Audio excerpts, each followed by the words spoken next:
Yes.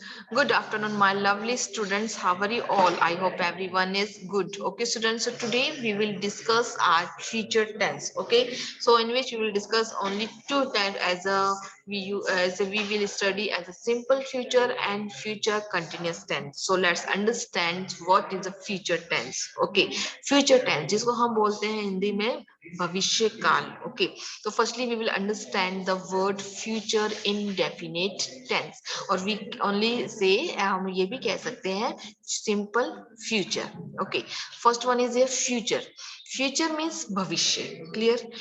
Next word is indefinite. Indefinite means जब भी कोई काम के बारे में हमको नहीं पता कि वो काम कितने समय तक हुआ है, कितने बजे हुआ है, उसके बारे में हमको कोई बात नहीं पता, तो हम सिंपली यूज करते हैं इनडेफिनिट. और टेंस को हम बोलते हैं काल. ओके, सो हम बात कर रहे हैं भविष्य काल की बात. So let's start. Yes, it denotes an action that is about to take place और इन द नियर फ्यूचर.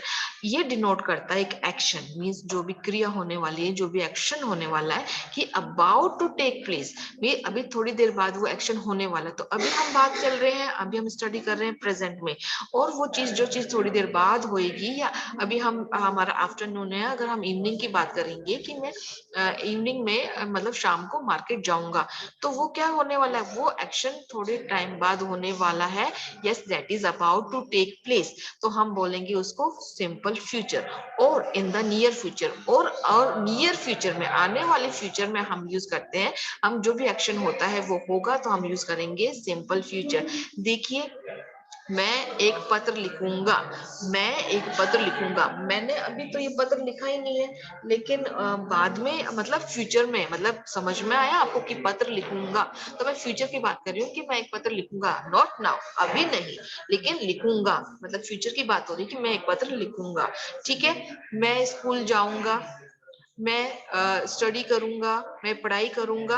तो पीछे क्या आ रहा है, आइडेंटिफिकेशन क्या हो रही है इसकी, कि जो काम फ्यूचर में होगा, मतलब उसके पीछे हिंदी में अगर हम देखेंगे तो गा है, घी है, गे हो, हम ये करेंगे, वह ये करेगा, वह ये पढ़ेगा, वह पार्टी में जाएगा. तो here we use as a future indefinite tense. ठीक है. मैं बड़े होकर डॉक्टर बनूंगा, कल हम पार्टी में जाएंगे. Okay, so here we use as a future indefinite tense.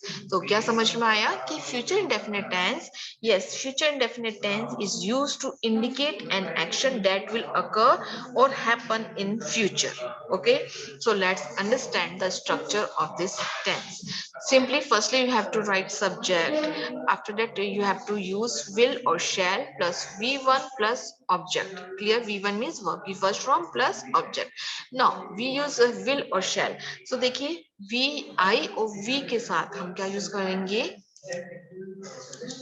we simply use as if our subject is I and V. अगर हमारा जो subject है I और V, तो we use as a shall. Clear. If our subject, yes, any other subject, कोई भी दूसरा जो subject होगा, any other. ओके, सो वी यूज विल. क्या यूज करेंगे हम, विल यूज करेंगे. अब देखिए, if but the as a present time we generally use as a will, we don't use as a shall. हम शैल अब नहीं यूज करते because is omitted. Okay, we use generally will as a if as every subject, कोई भी subject होगा तो हम use करेंगे will. Clear. Now let's understand the translation part, Hindi to English. Mohan एक गीत गाएगा. मोहन एक गीत गाएगा. तो गाएगा से आपको क्या समझ में आ रहा है कि वो काम कब होने वाला है बेटा, फ्यूचर में. फ्यूचर में काम होने वाला है. तो firstly we will understand the structure. तो सबसे पहले जो हमारा जो स्ट्रक्चर है उसमें क्या है, नंबर वन पे हमारा सब्जेक्ट. नंबर वन है हमारा सब्जेक्ट. तो मोहन क्या है, हमारा सब्जेक्ट. तो firstly find out the subject. Action कौन कर रहा है, एक्शन करने वाला कौन होगा, यस, मोहन. तो मोहन हमारा सब्जेक्ट होगा. तो firstly you have to write Mohan. After that in the second step you will और shall. What you write, what you use a helping verb, yes, we use will. Mohan will sing a song. तो गीत गाएगा. तो will, उसके बाद हम करनी है वर्ब की फर्स्ट फॉर्म. तो वर्ब क्या हो रही है इसके अंदर, वर्ब क्या है, गीत गाएगा. गाना क्या है, गाना. तो क्या हो, सिंग. और हमारा ऑब्जेक्ट क्या है, क्या गाएगा, गीत गाएगा. तो sing a song. Clear. Next let's take a next example. हमारी परीक्षा 10 मार्च को आरंभ होगी। मैं किसकी बात कर रही हूँ? फ्यूचर की बात कर रही हूँ कि हमारी परीक्षा 10 मार्च को आरंभ होगी। सो लेट्स स्टार्ट। हमारी परीक्षा आवर एग्जामिनेशन विल क्या होगी? आरंभ होगी। आरंभ एज ए वर्ब है ना, तो वर्ब के लिए फर्स्ट फॉर्म में यूज करनी है हमको।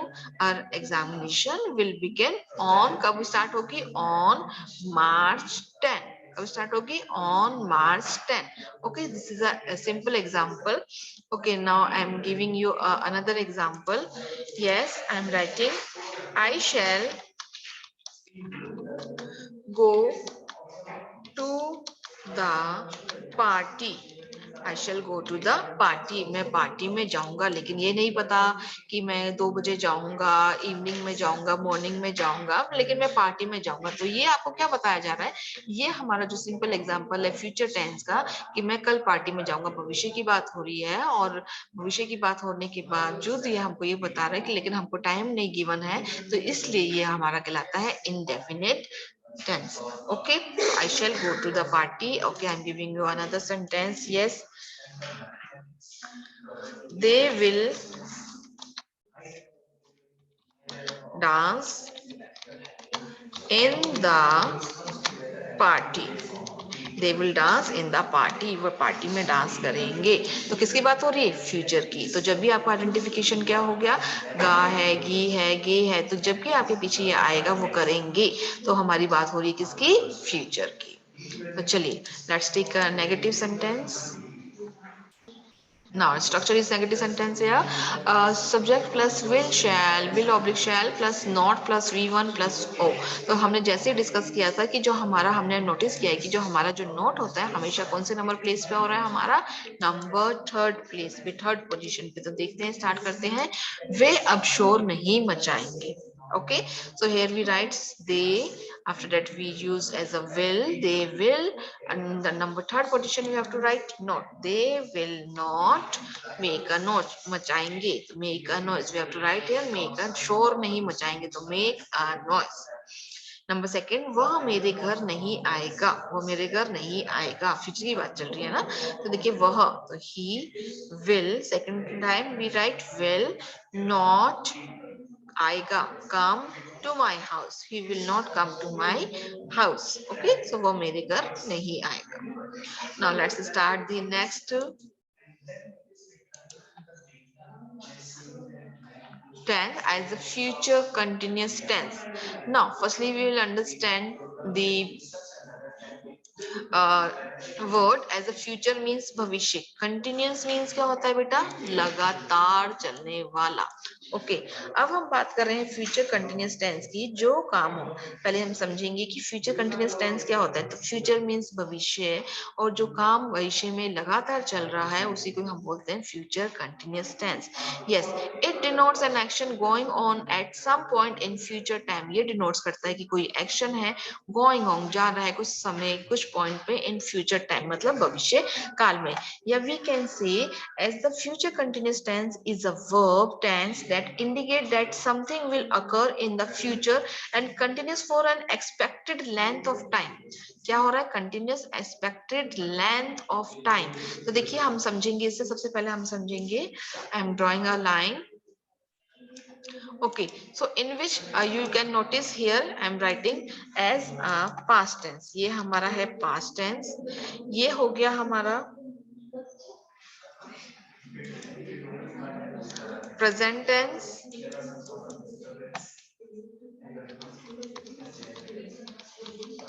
And next is our future. Okay student, so देखिए कोई भी जो एक्शन है वो स्टार्ट हो रहा है हमारा फ्यूचर में। अभी हम प्रेजेंट में, कोई भी एक्शन स्टार्ट हो रहा है हमारा बेटा फ्यूचर में। जो फ्यूचर में एक्शन स्टार्ट हो रहा है वो जो एक्शन है कि स्टार्ट तो हो गया, फ्यूचर में ही स्टार्ट हो रहा है, और स्टार्ट होके वो कंटिन्यूस चलता जा रहा है, चलता जा रहा है, चलता जा रहा है। जो वर्क है, जो एक्शन है वो होता जा रहा है, लेकिन वो जो एक्शन, जो वर्क कब तक होगा हमको उसके बारे में नहीं पता। कि हम यूज करेंगे, हम बोलते हैं कि ये जो एक्शन है कब तक चल रहा है? Expected length of time.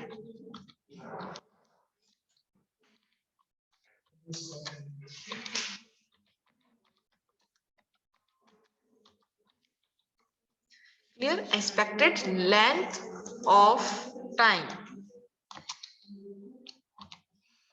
कि हमको नहीं पता कि फ्यूचर में ये स्टार्ट होगा और कंटिन्यूस चलता रहेगा, लेकिन उसकी जो हमारे को जो लेंथ है उसके बारे में हमको नहीं पता कि ये कब तक चलेगा. Okay, so now let's start the structure of this tense. Subject plus will shall be plus verb की first form plus ING. ING जिसको हम बोलते हैं वर्ब की फोर्थ फॉर्म.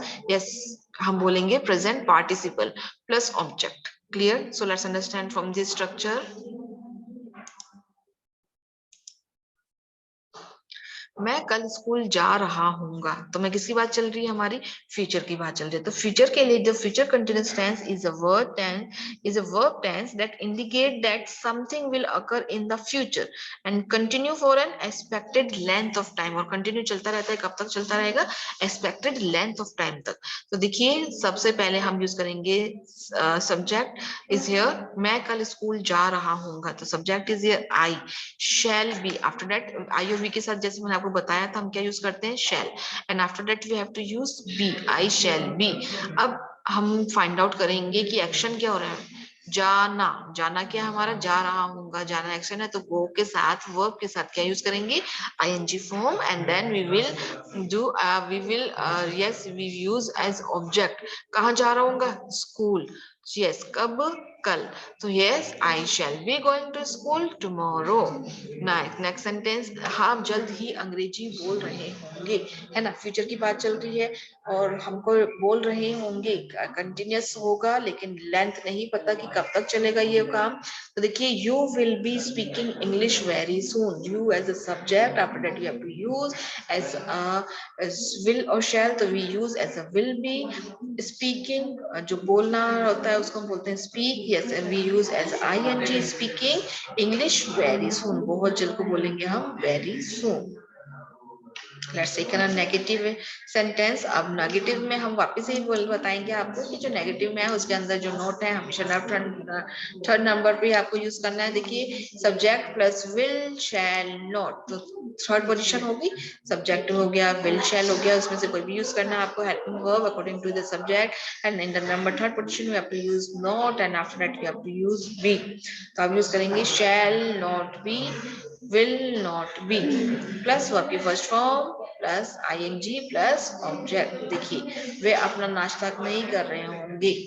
वे अपना नाश्ता नहीं कर रहे होंगे, तो the subject will not be taking. तो विल नॉट बी आ गया ना आपके इसके अंदर. तो हमने क्या यूज किया? विल, हेल्पिंग वर्ब, उसके बाद नॉट, बी. बी हम देखती हैं, बी हम यूज करेंगे. उसके बाद वर्ब की फर्स्ट फॉर्म टेक के साथ आईएनजी टेकिंग. क्या? Breakfast, their breakfast. Next is, वह पेड़ों को पानी नहीं दे रहा होगा, है ना? फ्यूचर की चल रहे हैं लेकिन नहीं दे रहा होगा. तो he will not B watering the trees. पानी देने को क्या बोलते हैं हम? वाटरिंग. तो he will not B watering the trees. तो just like you have to read the sentences, आपको जो sentences है वो आपको read out करने हैं. After that you have to when you translate Hindi to English you have to use a structure. So without structure you can't translate, and after that you have to translate this, you have to learn the structure, you have to speak these language. You have to when we use as a spoken in English. So when you know about the structure where we use v1 plus ing, where we use v4, v3, v2, so according to this we have to speak the structure, speak the sentences in English. So firstly, the first level is here. You have to practice to translate Hindi to English, and then you have to continue to translating the sentences, and then you have to do this, and after that you have to try to speak in English. Okay, use this structure.